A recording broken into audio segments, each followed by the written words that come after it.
한 60대 노인이 폐렴으로 병원에 입원했다가 이물질이 든 수액을 투여받은 일이 있었습니다.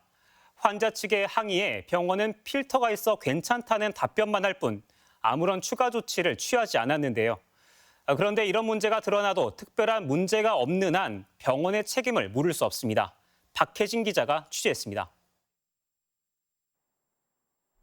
지난 14일 폐렴으로 도내 한 병원에 입원했던 60대 오모 씨는 병원에서 처방한 영양제 수액을 투약받았습니다.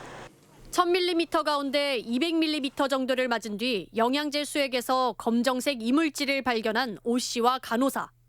병원에 항의하자 간호사는 주사액 마개로 쓰이는 고무 조각이 들어간 것 같다며 별다른 설명 없이 수액을 가져갔습니다.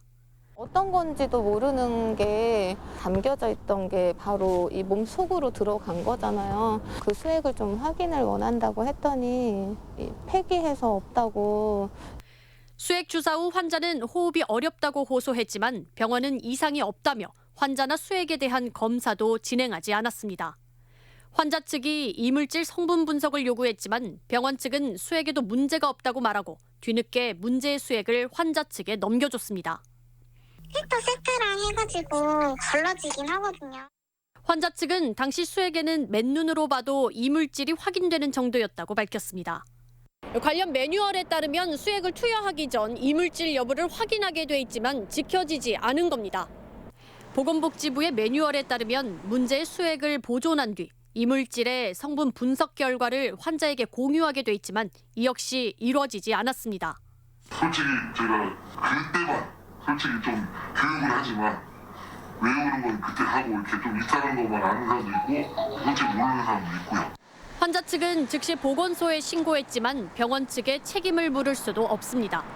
현행법상 수액 이물질은 따로 보고할 의무가 없기 때문입니다. 이물 발생 보고는 안 해도 되거든요. 의약품 발생 보고 자체가 없어요. 아예 의무적으로. 식약처에 따르면 최근 4년 동안 주사 투여 과정 등에서 발생한 이물질 적발 건수는 모두 200여 건. 비슷한 사례가 잇따르자 이물질의 성분 분석을 위해 수액팩의 무단 폐기를 막는 관련법 개정안이 발의됐지만 4년 넘게 국회에 계류 중인 상황. 수액 오염으로 실제 의료사고가 나더라도 피해자는 인과관계를 증명할 방법이 없습니다. MBC 뉴스 박혜진입니다.